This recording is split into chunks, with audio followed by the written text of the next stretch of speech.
And today I have the pleasure of introducing Dr. Mark Reimers, who is a quantitative neuroscientist researching how dynamic brain activity gives rise to thoughts and feelings.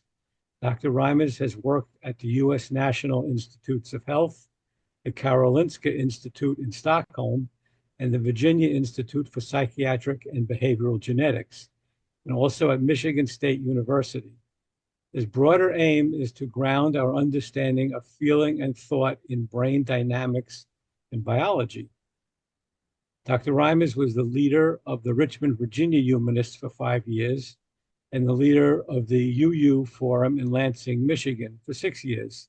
He speaks frequently at humanist and science outreach events in Michigan and online, and he is trying to weave together brain science with human aspirations. No small feat. With that, I'm happy to present Dr. Mark Reimers.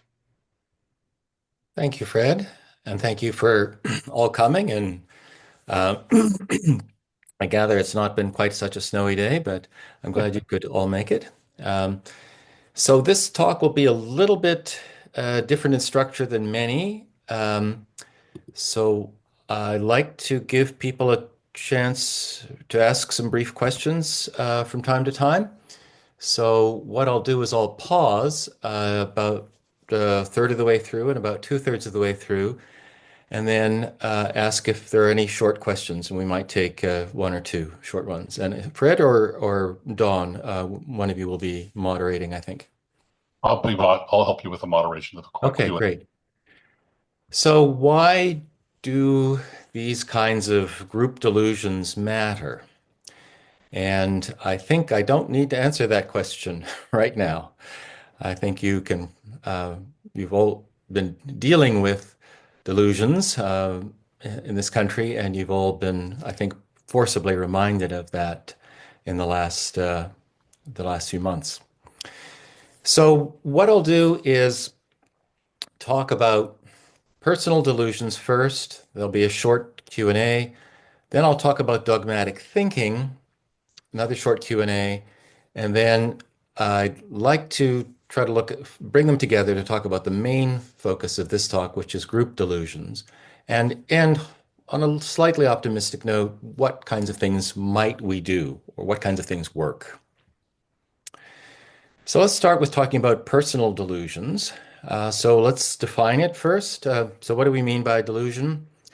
So this is a standard dictionary definition, but it emphasizes two things. First, you're believing something firmly, and there's lots of evidence against it. And that evidence can be either in the form of, consensus about what's real or common sense, or it can be rational argument. So not every firm belief that is maintained is false, but it's unusual for people to maintain firm beliefs against both the generally accepted reality and rational argument. And usually that's a bad sign. So we usually associate delusions with mental illness. So we think of, you famous schizophrenics like Van Gogh, or we think of, the people we know who are obsessed and turn over various ideas, unrelated ideas in their mind and seem to find some sort of fantastical connections. That's what we think of when we think about delusion, but that's not the whole scope of delusions. Many people who are otherwise more or less normal and functional in the world, and you may know some of them.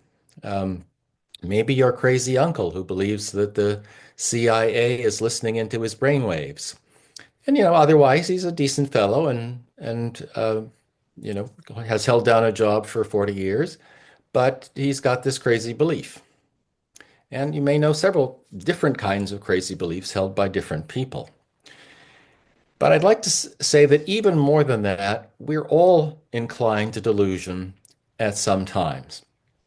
So particularly in the courtship stage of romance, we often idealize, that the person we're marrying is some sort of angel.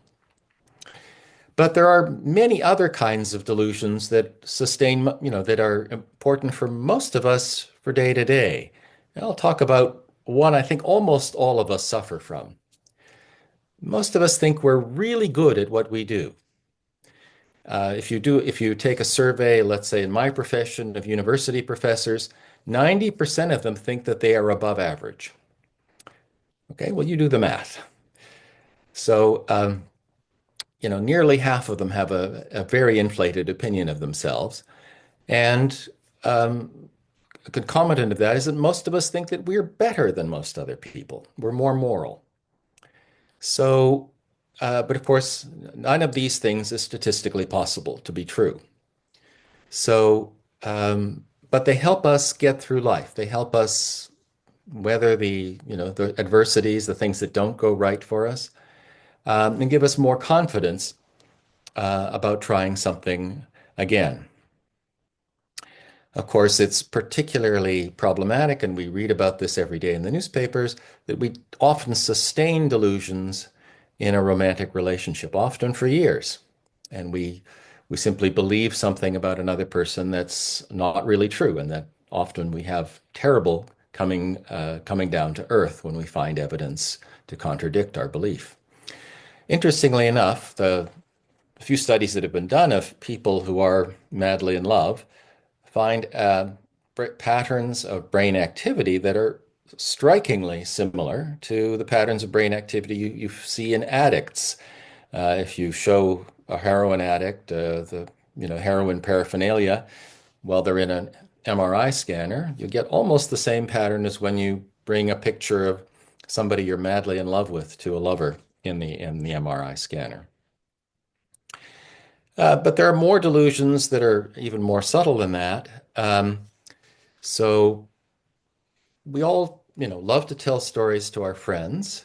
And it's surprising how often those stories change over time. We are usually completely unaware of this. But, a spouse or a close friend may notice that, well, the last time you told this, you said that you were, talking with a friend, and now you're saying you're talking with the victim. But we usually don't notice these changes, and we really believe that the story we're telling in many cases is true. But gradually, people who've done these studies, if they record the same story again and again, find that it tends to drift in a way that makes the teller look more heroic or more central to the story. And all right, so why am I not able to?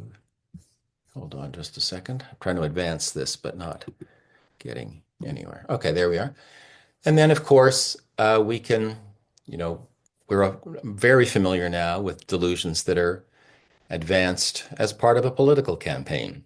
I don't think this person needs any introduction, but we see these kinds of delusions and conspiracy theories being taken seriously and promoted by all kinds of people. Most famously, recently, we heard about immigrants eating cats and dogs.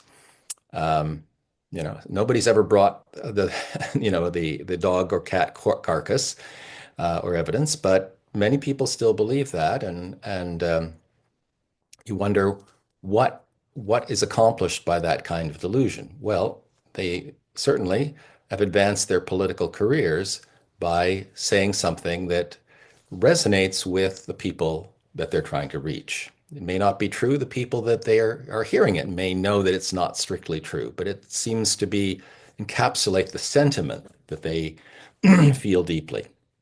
And that's what legends and myths and also many conspiracy theories do, is they give us this sense of we understand why things are bad now. We understand why we're suffering, and we understand the secret behind the appearances. It makes us important again. Let me pause for a second, and Don, if you want to call on one or two people, if you can keep your questions short, I'll keep my Anybody answers. have a question? Nobody here. Oh, yes, we do. Trace, can you come up? You get the microphone. Hi, can you hear me okay? Yep. I was really intrigued by your introduction of evidence. Thank you so much for including common sense or community uh, agreement as well as, say, scientific studies and hard evidence, facts, etc. Would you be willing to talk a little bit more about your decision to include both in under the category evidence? Well, I think, I'm an academic and an intellectual, and one of our biggest failings is that we often treat people who are not academics and intellectuals as if they really don't have much knowledge, as though we are the final resource on everything. And that's not really strictly true. Um, and many things, we have come to believe all kinds of crazy things in the past. You know, it's easy to, for us today, for example, to laugh at the theory of humors that was very common among academic among physicians for most of the Middle Ages and really up until the 18th century. But many folk doctors, and healing women had the knowledge to actually do something practical. But us intelligent people were, spouting nonsense and theories.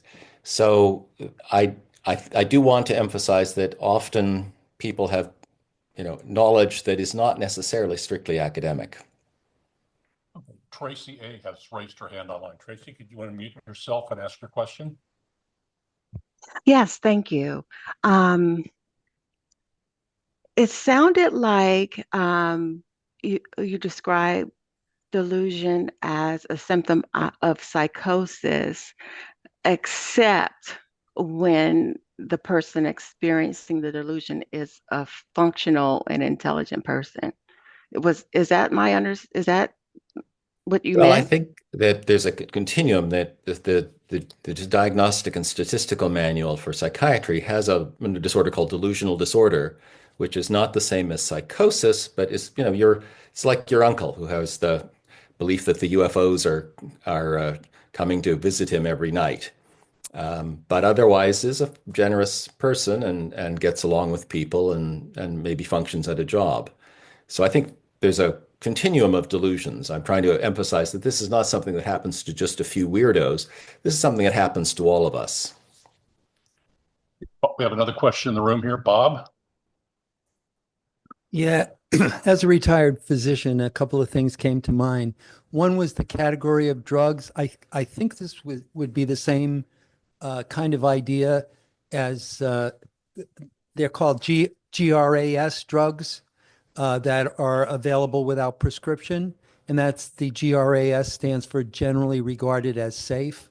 The notion is they've been around, like aspirin has been around for so long and there's been no particular problems brought to light by it being used all over the place for a long time, that it's probably safe because otherwise there would have been, more widespread bad results from it.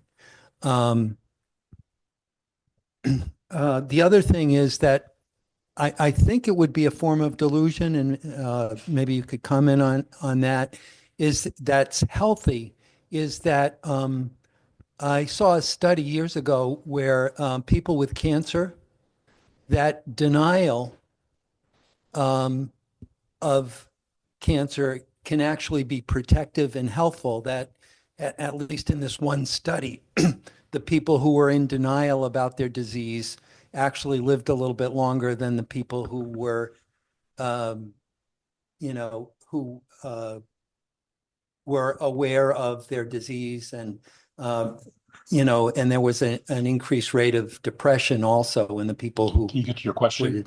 disease. Can you get to your question? No, well, the question is, would that be a type of delusion also and a protective one possibly? Well, uh, the way you frame it, it does sound like it would fit that. Uh, I, I know there have been several studies looking at how mood or emotional state affects cancer prognosis or cancer outcomes, and it's been a pretty mixed bag. There have been some striking findings, and then a lot of them haven't been replicated. So I would say the jury is still out on what the relationship is and whether or not it's a really protective delusion. But certainly refusing to believe you have a disease is very much a delusion that may help you get through the day.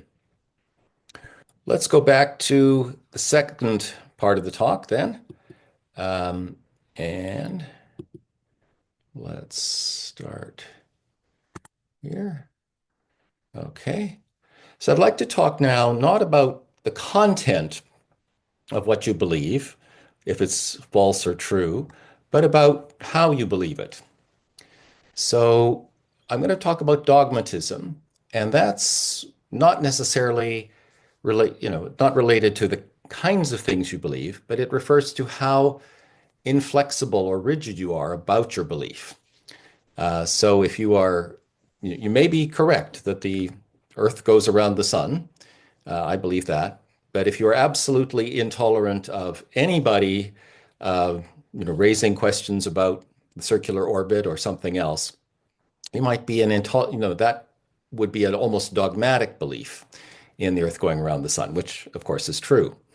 So it's not necessarily that it's related to falseness or truth, but it's related to how you hold your convictions. And I think many of us have known people in the atheist movement who are very dogmatic about certain beliefs they hold, and will hear no questioning about them.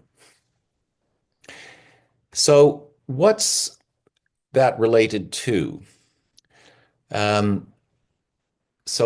Psychologists have been studying various kinds of authoritarian thinking for some time, but really only in the last 10 years that I know of has there been a research group devoted to understanding rigid thinking and cognitive processes that lead to people to be dogmatic.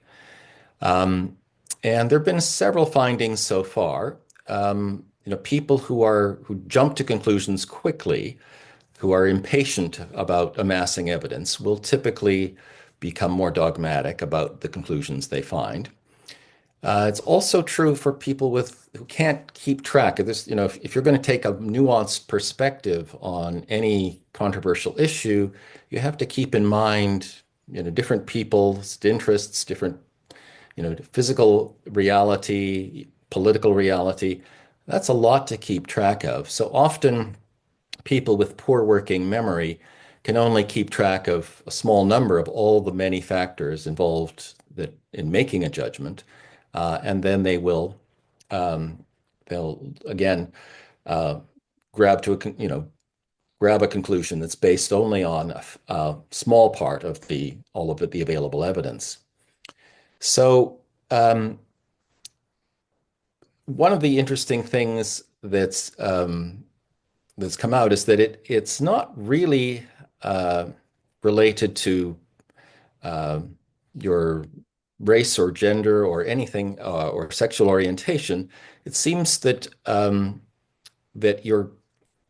how likely you are to join an ideological group is related to your cognitive and personality traits, and particularly performative appeals to authority. People who really like invoking, whatever the current authority is, citing a authority. When people were Christians, they would often cite the Bible, but people who like to, show how much, how well they know whatever authorities are relevant to the group they're talking to, are more likely to be dogmatic in their thinking.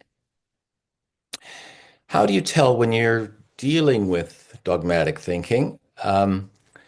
This has become, of course, particularly important with the advent of social media. And a few years ago, some folks at Microsoft Research looked at a lot of social media posts and had people evaluate them, and they tried to find what kinds of characteristics were indicative of someone who's really dogmatic. Could you train a machine learning model, a neural network, on finding dogmatic social media posts? And they found a number of subtle characteristics. None of these are definitive, determinative, all or nothing. But some of the things that you probably have heard in some dogmatic people is, is if you disagree with them, it's because you're on the wrong side. You're a tool of, left-wing media or a tool of right-wing media, or you're listening to the wrong media. It's not that you're mistaken and, here's some evidence. It's that you're on the wrong side, and you may, in fact, be an evil person yourself. You may be whatever, insult, treacherous or treasonous or on the right, or racist on the left. You'll insult someone who disagrees with you rather than saying, well, you're wrong because of this. There's also a lot of use of abstract moral nouns. So words like necessity and freedom, of course, are quite common, but there's a variety of others that are, hard to define. So they can figure in lots of different meanings. Some of you are familiar with the Mott and Bailey style of misargument, and that's depends heavily on abstract nouns.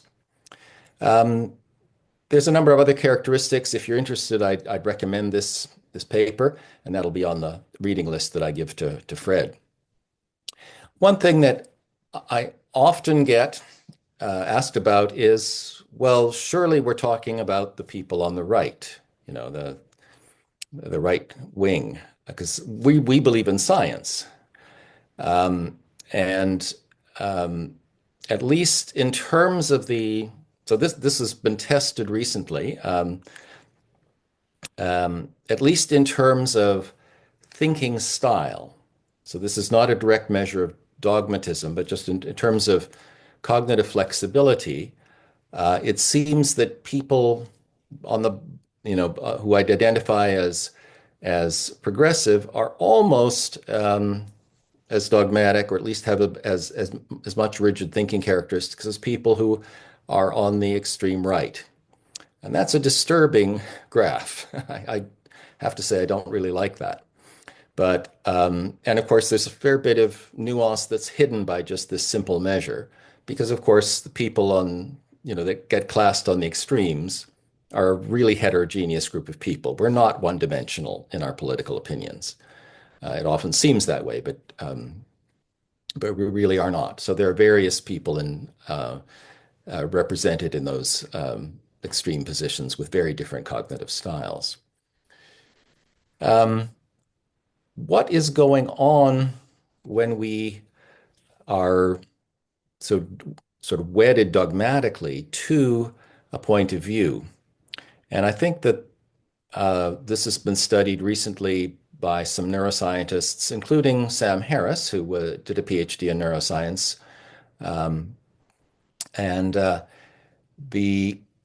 It seems that generally speaking, the statements about the world, about Albany being the capital of New York State, those kinds of statements activate a wide variety of prefrontal regions, but that statements about things that you believe in, the things that that you believe in God, or you believe in freedom, or you believe in whatever, that if you are reacting to statements like that, that engages less widely the areas in the prefrontal cortex, but more particularly this area they call ventromedial prefrontal cortex.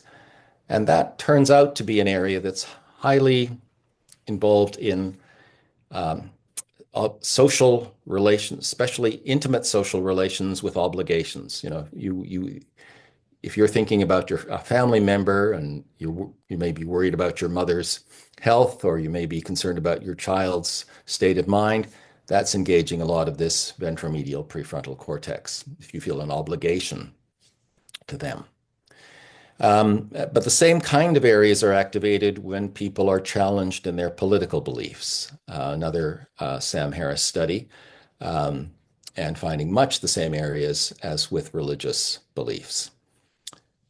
So I think we can conclude that a lot of dogmatism about the things that we get that are most destructive to our society are really about maintaining close relationships with the people in your small group, whether that's a church group or a political association.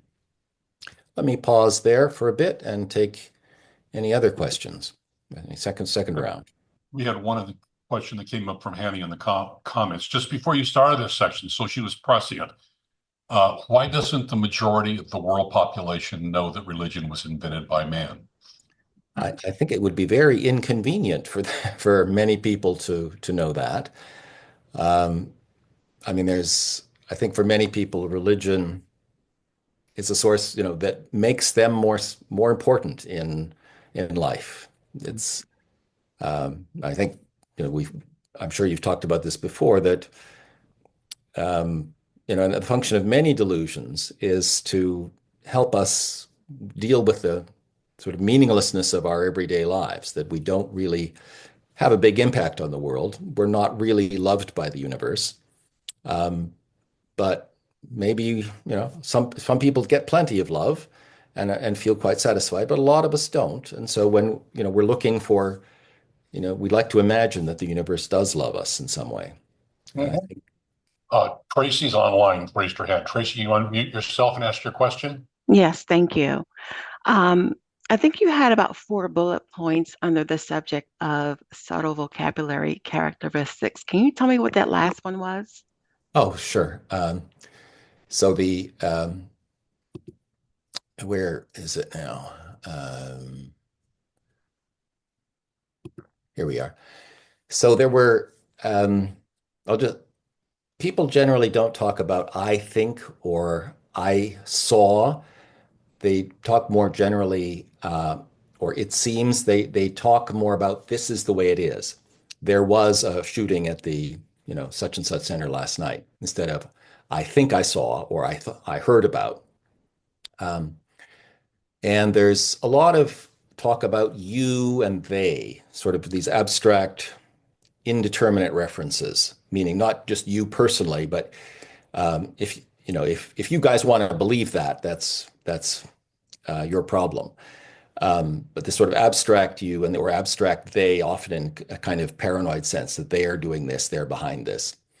One peculiar thing is that there's fewer descriptions of specific events in the past, like, this person did this when. There's more present tense. These people are doing these kinds of things. So it's more abstract. But none of these things are definitive. The typical differences are on the order of 30 to 50%. Aaron Reyes also raised his hand online. Aaron, could you Sure. unmute? Yeah. Can you hear me okay?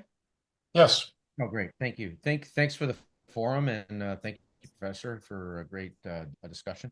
My question is, can you maybe discuss the relationship, if you see any, between how group and individual delusions also are framed by community, by the community forming process? Because I do think in this we'll call it the rationalist community, there tends to be a disregard for the power of community, and that a huge amount of the population will trade, quote unquote, robotic rationalism for a community. It's not really that complicated of a trade, and there doesn't seem to be a kind of a acknowledgement of that, or it's viewed as a defect. Let's put it that way. Which I kind of don't view it. I view it as a feature, not a bug. Sure. Well, in fact, I'm going to be addressing that just in the next section, but very briefly, yeah, I think we would like to imagine ourselves as rational beings, but that's not how we evolved. So, why don't you hold that question till the next question period, and then come back, and maybe I'll have answered it, or maybe not. Okay. Okay. Thank you, sir. Sure. Okay, I think we are. How's that? Is that good? Yes. See your slides. Right. Okay. So I want to actually put this into an evolutionary perspective first, and that is that, if we think about what has made our species the dominant species on the planet now, and at least hugely successful in terms of numbers and impact, if not necessarily in terms of wisdom. Um, there's been a lot of discussion over the last century about why humans are different from other apes. And I think when we were children, or those of us of my age were children, the thought that was we were just more intelligent. We just had more horsepower upstairs than our poor furry cousins in the jungle. But I think over the last 50 years, the pendulum has swung to look particularly at some social skills, the ability to cooperate in particular, and the ability to form joint enterprises of very complicated types, like buildings or technologies. So we have first evidence for large-scale, massive buildings about 11,000 years ago in Turkey. This site that's on the left, I can't really pronounce it. I'm going to try. Göbekli Tepe is still being excavated, but it was built not by farmers, but by hunter-gatherers who apparently came every year for almost a millennium and gradually added to this. It's almost like the cathedrals in medieval Europe, that no generation ever saw the completion of its work. But they seem to have been motivated by something we think of as a religious belief. And then, of course, modern cities are not necessarily built by religious belief, but they're built by belief in money. Again, something that is pretty intangible. So we really are wired more for cooperation, and that's been essential for our life. But in modern societies, well, many people are very lonely. They don't really, they have very limited relationships with others. They have quite severe setbacks economically, but they can't think of an obvious reason why it should happen to them. So we have, changes in society, increase in loneliness, and also a good deal of economic stress, social inequality, which leads to jealousy and feelings of humiliation. And we also have more sort of amplification for political reasons, largely, that, the politicians are often saying that, you've been done down by Group X, whatever Group X is, and they're building up a story of of oppression by some cabal or some group of people, and then whipping up resentment through exhortations on the crowd or on social media. So, what happens to people's thinking when they're under this kind of stress? And there was an article just this past year that sort of actually measured differences in people's cognitive styles, and in particular in how they use different parts of their brain. Of course, you always use all of your brain to do anything, but you use some parts more than others at different times and in different occasions. And generally speaking, you probably can't read all of these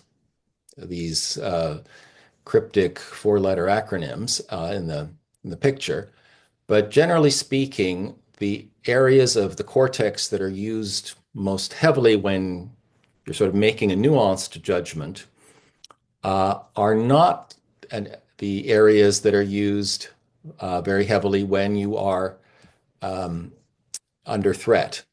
You're using more habitual, brain areas that are more tied to sort of compulsive habits and immediate rewards rather than to sort of nuanced consideration of various possibilities.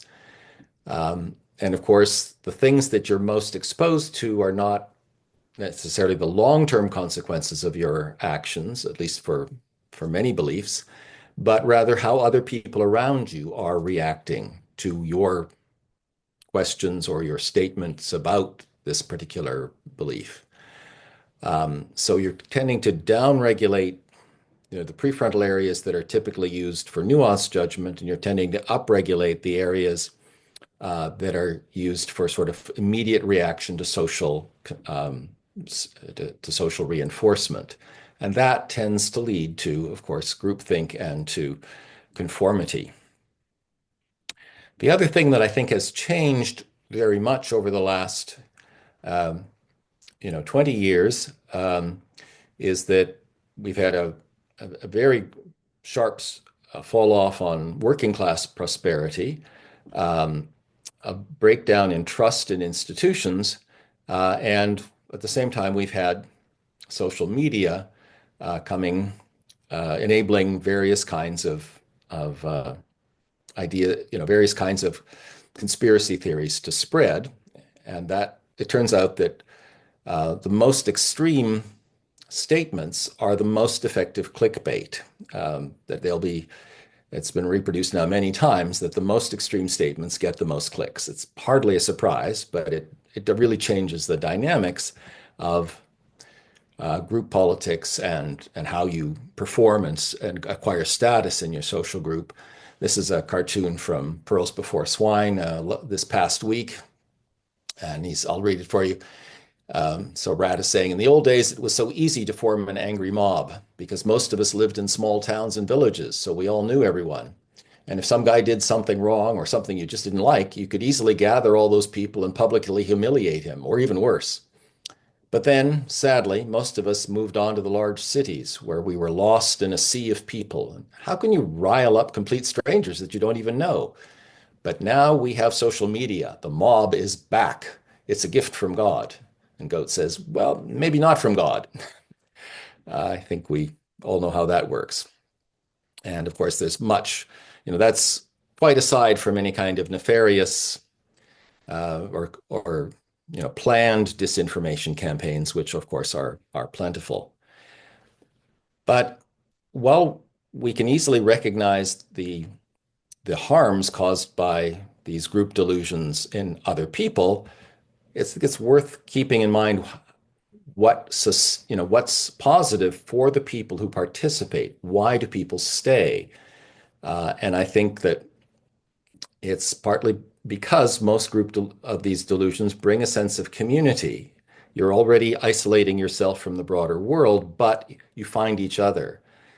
When I lived in Texas a few years ago, the couple across the street were very ardent members of QAnon. And of course, to have a conversation about politics or herbal remedies was to invite a massive effluence of propaganda. But they were otherwise very kind people. They were good neighbors. And I noticed that they went every weekend to some sort of, trailer camping event with other QAnon people. And I asked them about it at one point, and they said they felt such a sense of community, that these were people who would do anything for them. So I think that when we think about how to deal with social mass delusions, we have to think about what these communities are giving to them and what else can substitute for that. So I just want to briefly, I don't want to end on a completely bad note, but I'd like to ask, how can you engage with people who are seriously deluded? And many of us know such people, whether they're neighbors, maybe family members of close friends. And I'm going to talk about two approaches. This is really a whole other discussion. I think many of us follow the Socratic, what we think of as a Socratic method. I think most of us find that it doesn't really work to tell people that they're stupid and that what their so-called facts are really nonsense. Peter Boghossian and Anthony Magnabosco have tried something they call street epistemology, which aims more to get people to reflect on how they know something. I have not seen any, impartial studies of the effectiveness of their approach, so I can't really say much about it, but most approaches don't have a very high effectiveness rate. Something that does have a better than average effectiveness rate is a technique that is called deep canvassing.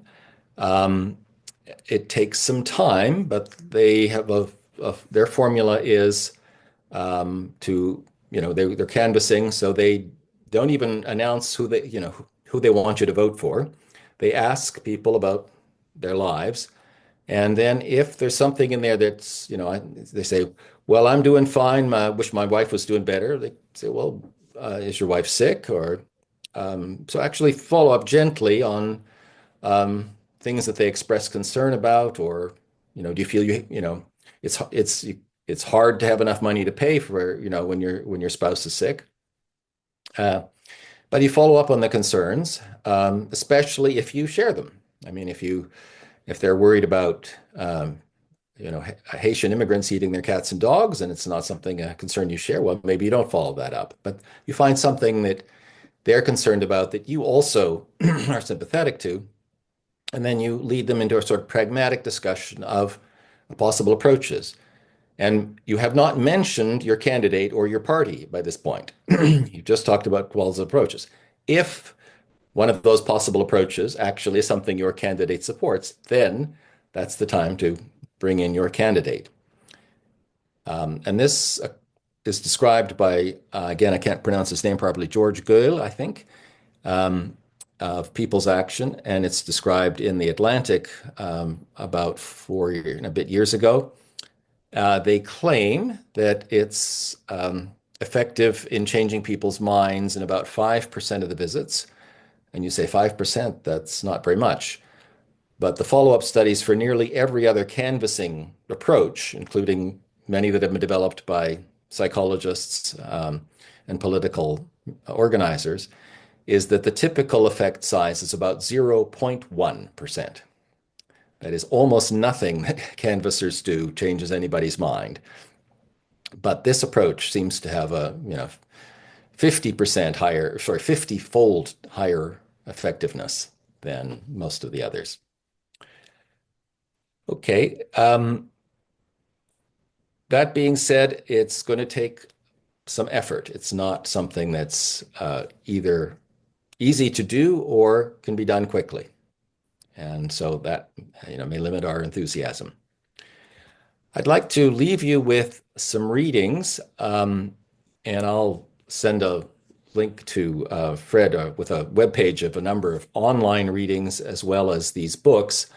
My favorite is this one in the center. It's a new book. It's just coming out called The Ideological Brain. Lior Zmigrod is a young woman at Cambridge University, faculty member in psychology, and she's done a lot of the definitive work on ideology.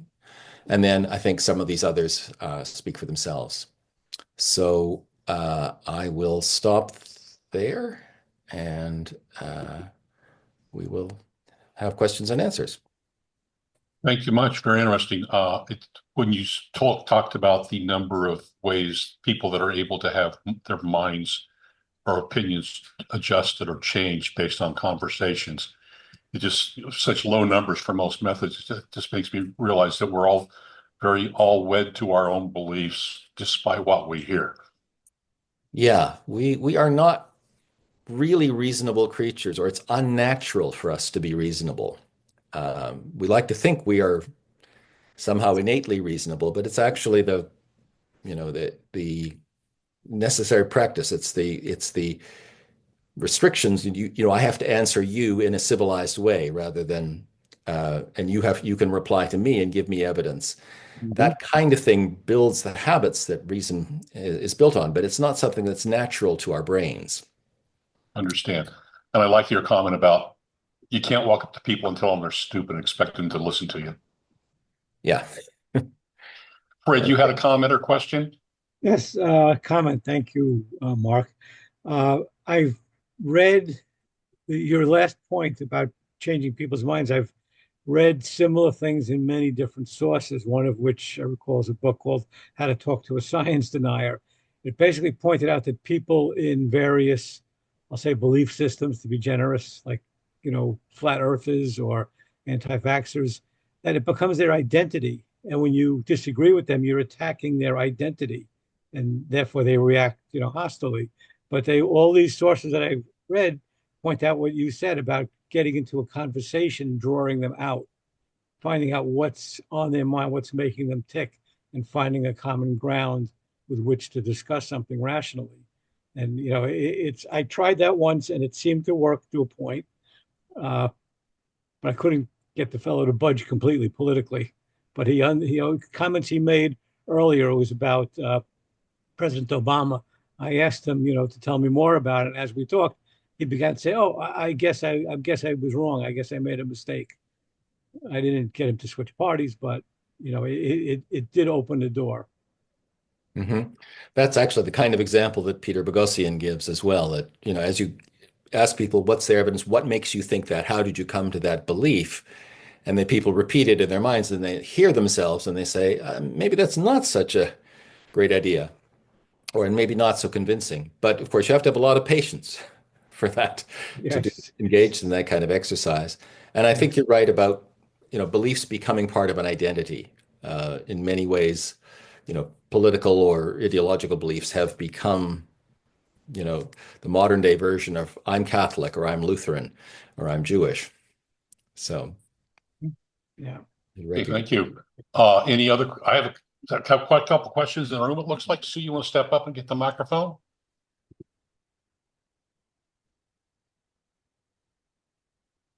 Hey, thank you. This is very interesting. I'm still stuck back with your slide with the different red and green uh, diagrams of areas of the brain that get activated when you're under threat and when you're not. And it occurred to me as you were talking that a lot of what's coming down these days is an attempt to get us to respond as if we're under threat, so that we will become more obedient. And that what we need more than anything is community to hold together our beliefs in facts and rationality, because you can't do that by yourself any more than you can be a conspiracy theorist by yourself. I fully agree with that, that the formation of reasonableness is not something that happens from thinking by yourself. I mean, we love stories about solitary geniuses like Newton or Einstein, but even they were shaped by their give and take with teachers and other students in their student days. And that really seems to be the critical for the formation of reason, even historically, that it was the community of people who were trying to democratically resolve issues that came to value, reasoned arguments. Not universally, but much more than had ever been the case. And that's, I think, true across the world. It happened not only in Greece, but in Southern Asia and other places. So that, this training of, so I feel that really reason and community should not be in opposition, as they are for many people. That a good community should stimulate, your ability to respond to new ideas and to say, this is why I don't believe it, or this is why this is will incline me to change my position. Very true. I don't see any other questions in the room. All right, what else we do? Bob, got a question? Yes. Okay, so,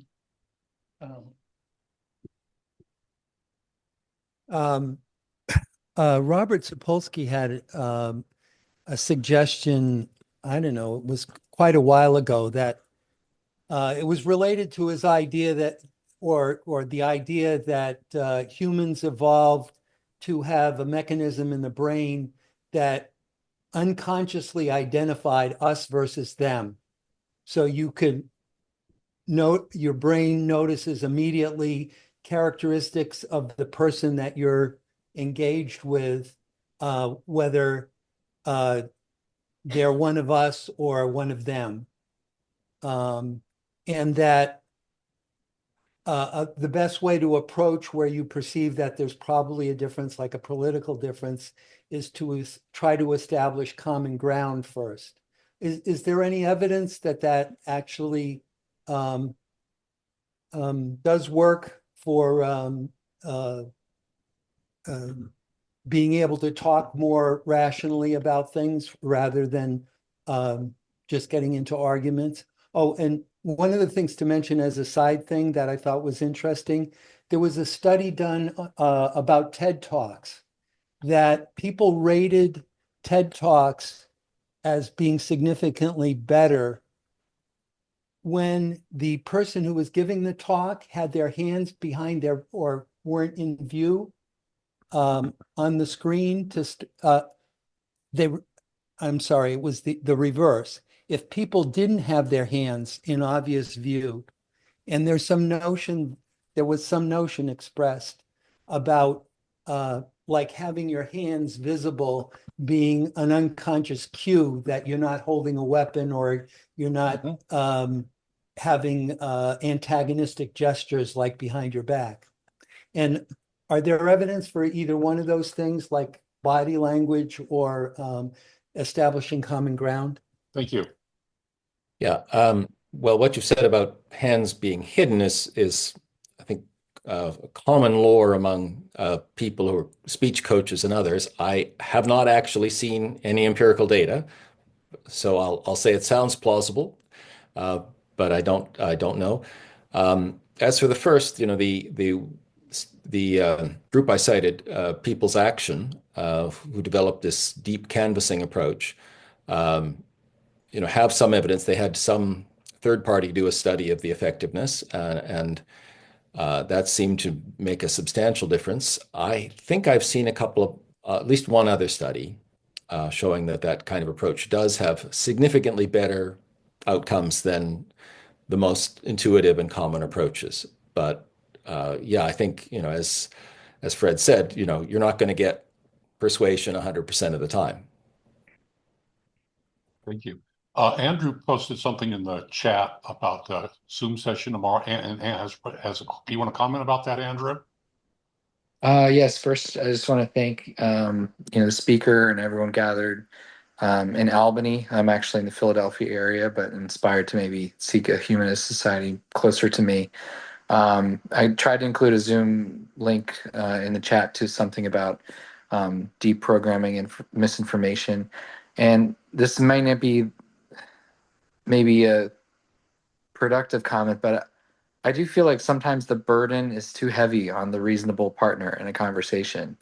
And that, with a success rate of 0.1 to 5%, if we're being optimistic, it's often kind of a one-sided battle where you're discussing with somebody who does not have good faith, and is sort of punching down. So, I mean, I think it's also okay to just take space for ourselves, and doing that work is hard. I don't think we can all do it every day, but any resources that we can share are great. And I really appreciate just hearing some like-minded folks, and this talk has been great. Thank you. You. It is hard. And the people who do it well have my admiration. I don't think I do it as well as many people, some people I know. It requires both an emotional intelligence and an analytic mind, and that's a very rare combination. Aaron Reyes also had a question, or his hand raised for a question or comment. Yep. So I have a question. I mean, there does always seem to be a presumption of attempting to pull somebody to a new belief system or a new way to think. And isn't there, in general, when a party is not a part of their in-group, whoever that might be, a presumption that the combination of their incentives and their bias might be a driver behind it, i.e. it's manipulative. And isn't there just this assumption that there's almost an entitled assumption that, well, someone who quote unquote has the facts, that's just the truth. And, we have to just drag all the non-fact people to, somewhere from X to Y on the spectrum. And isn't that fundamentally manipulative versus what I've found over the years? It's just, let people be the way they are, and then you roll accordingly, and then you just sort of navigate around that. And if it's too much of a burden, then you completely disengage and move on, and you're not kind of in this this perpetual fight, resistance, suffering process. I've heard very little consistently discussed about that. Does that make sense? I mean, when I'm asking about the role and the age, it's like the two agent problem in terms of responsibility, and it seems like we're weighing we're a super agent, and so we're supposed to be a super being. Well, I think that if you're going to try to be reasonable with someone who's fanatically unreasonable, it's going to be very hard, and maybe it's not worth the effort. I agree. I think we often very easily dismiss people we disagree with as not worth the effort. And I think it's probably worth spending some effort on more people than we would be inclined to. But I will agree with you that not everybody. I'm certainly not expecting to have a meaningful conversation with Donald Trump anytime soon. But you alluded earlier to the people who may be very clever with the facts, and there's been some studies of the relationship of intelligence, sort of raw IQ, to cognitive flexibility and ideological thinking, and it turns out they're relatively uncorrelated. We like to tell ourselves that intelligent people would never fall for this kind of ideology, but actually that's not true. It seems to be almost independent. And there was a bit of a paradoxical result that people who score higher on an IQ test tend to become more entrenched in their views if you provide them with and have better rationales or better counter arguments for their views if you present them with contradictory evidence. I mean, I've seen that in the business world. I mean, just like forget about just the regular, kind of philosophical. Yeah. So it's not the case that just because you're a good arguer, you necessarily are wise or have perspective, and that's a confusion that we as people who value intelligence often make. Was I going to? Oh, I've lost the second thing I was going to say, but yes, I would agree. Thank you. Thank you. Barry said it. Okay, Sherry online has a comment. Sherry, you want to unmute yourself? Sherry? Okay, come back to Sherry in a Okay, moment. can you hear me now? Yep. Yes, we can. Okay, thank you very much, Mark, for your information. A lot of what you said I agree with, and given backgrounds that I have, seem fairly obvious to me. But as far as delusions, I take issue with the majority of people who accept a reality as such. Sometimes that creates a false reality. Majority does not necessarily mean right. But as far as misinformation becoming part of our personhood, I think social media has changed this more radically and drastically and faster than perhaps anything else that humankind has experienced. I'm not as intolerant of religion as I am of the political delusions that are incorporating and enveloping and swallowing America. That concerns me. I see much more far-reaching detriments to that.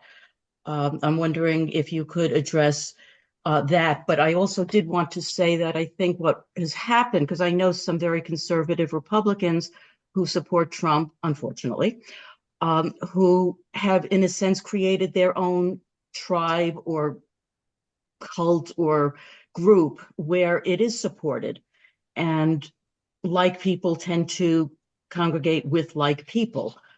So I don't think they're being challenged. I think that's also true of liberals and atheists. But we just have right on our side. But if you could address, social media and the political jumping on the bandwagon with Kool-Aid, because that, I think, is an existential threat immediately. Thank you. Yeah, you said a lot of different things there, and I agree with many of them. But let me say a few words about social media as an amplifier.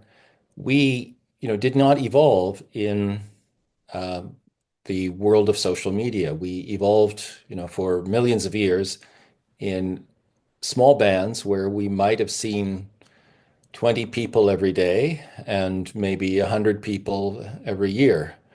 And we could keep track of them all, and we would not need to signal anything about our status because they all knew who we were.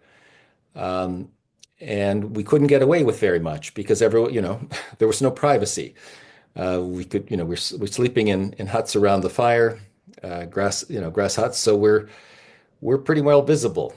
But now we can, in the anonymity of big cities and in the anonymity, especially the rapid anonymity of social media, we can be very anonymous. We can escape consequences for our actions, and at the same time, the pace and the audience size brings out our worst kinds of narcissistic tendencies, where we look for, attention. If we can say a snarky remark quickly, it'll get 100,000 likes in an hour. Well, we'll be, that's catnip to us, or that's a drug to our system. So yeah, I would say we really haven't evolved for this, and I don't know what the answer is. I don't think we can put the genie back in the bottle. Thank you. That's so uplifting. I appreciate that. But just on that note, I think that Jonathan Haidt's book, The Anxious Generation, addresses much of the same issues, and he's had some success with at least removing some of the worst aspects of social media for a lot of teenagers in school. And that seems to be helping. At least the empirical evidence is that when the kids go off of social media and start connecting in real life, most of them do much, much better. Thank you. Sue, you had a question? May I follow up, please? It's not limited to social media. I think it's also, I believe that it's also news media. When we had 24-hour news and we had, private people owning companies, owning Fox, the idea of news and facts versus opinions got very blurry and murky. And that, I think, is a huge contributing problem. And I don't believe that it will be solved, but I think that if we don't, as a culture, hold accountable truth versus opinion versus fact versus opinion, we're screwed. Well, I don't disagree. I think something needs to be done, but I would be more optimistic about the possibility.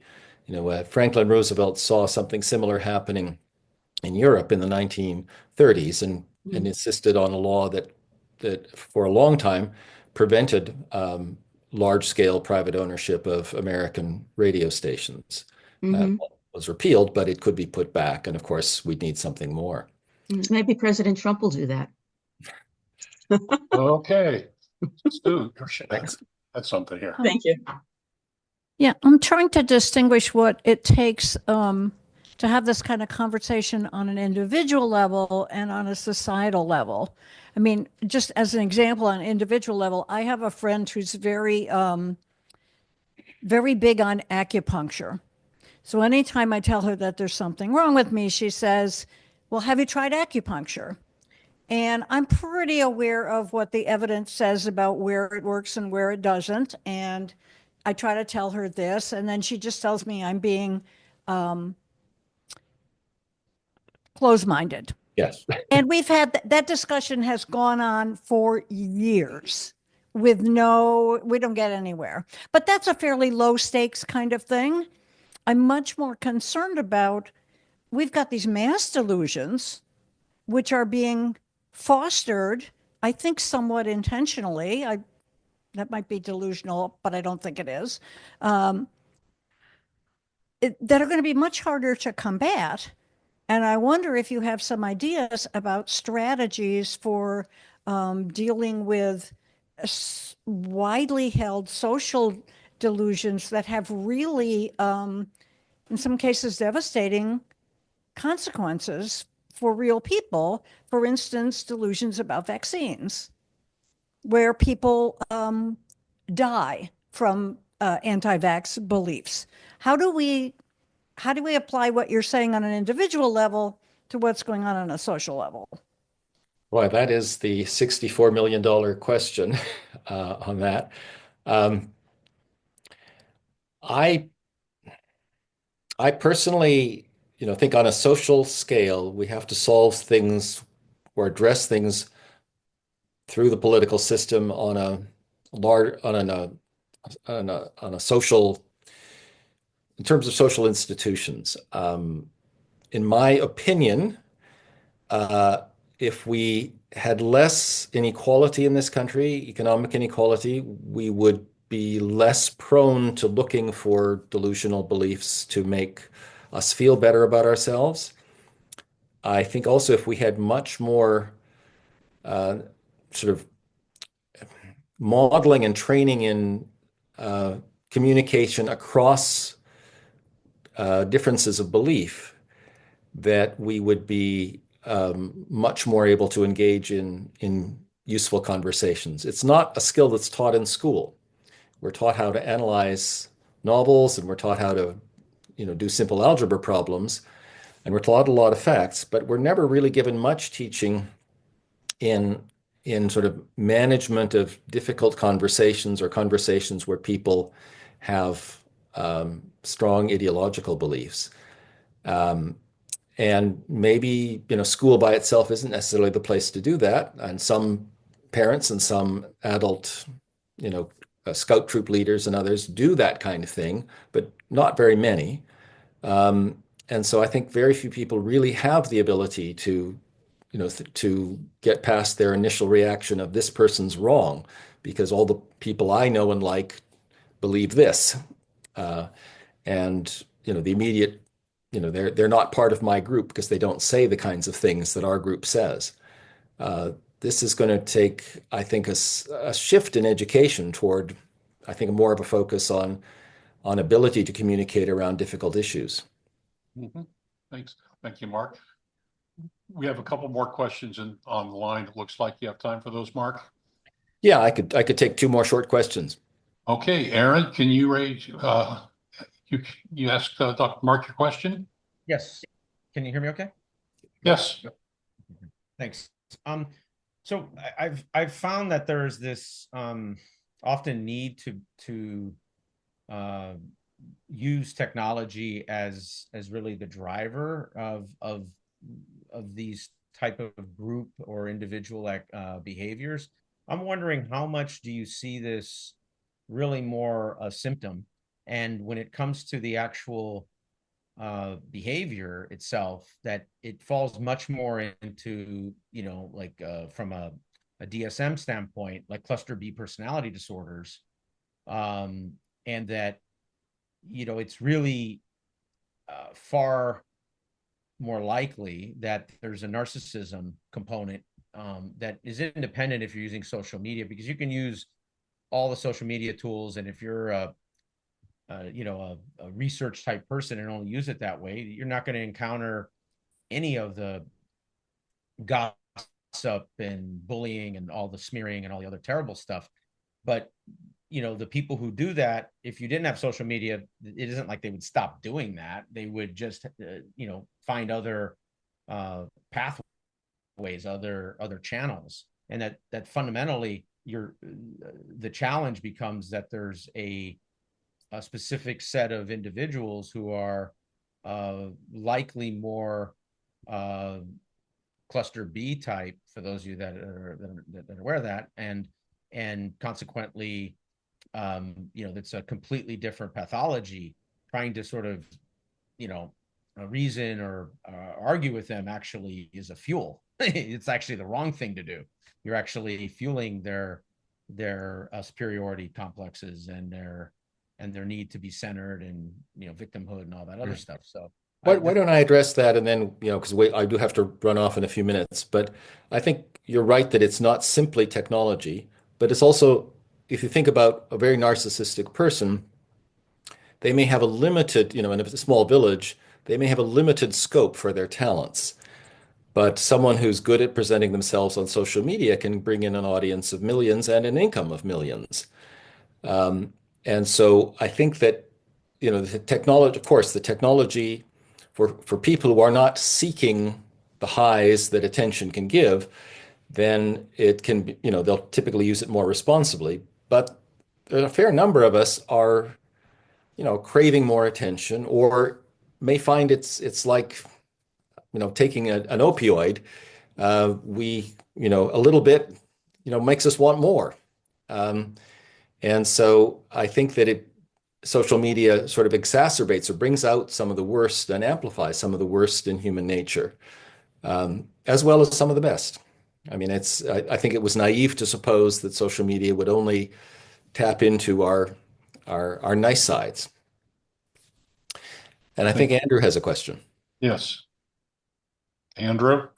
Thank you. Yeah, I also wanted to echo that maybe social media isn't the only contributor that, in listening to history, say, about the French Revolution, there was so much misinformation being swirled around about rumors about Marie Antoinette. The printing press, was printing vulgar comics, and there was also a lot of dynamics with wealth inequality swirling there, a lot of propaganda. It just seems like we're almost coming out of an anomalous phase in history for the last however many decades since World War II, where we've kind of felt more unified and had steadier little information streams. But yeah, I mean, this is just like you said, it doesn't seem like humans have evolved to be entirely rational, and that most intelligence probably evolved as a form of social cohesion and manipulation. And so, again, I didn't really have a major question there, but Sure. I'll stop there. Fair comment. Yeah. Yeah. I don't know. The mismatch between our evolved nature, which is not going to be changing anytime soon, and our current modern hyper-connected world is, I think, a major problem for the next century or two. Yes, unfortunately. Mark, thank you much. I know you have to run, so we do appreciate your time and all the great conference. Great. Well, thank you for your questions and interest and attention, and I hope it sort of stimulates some thought.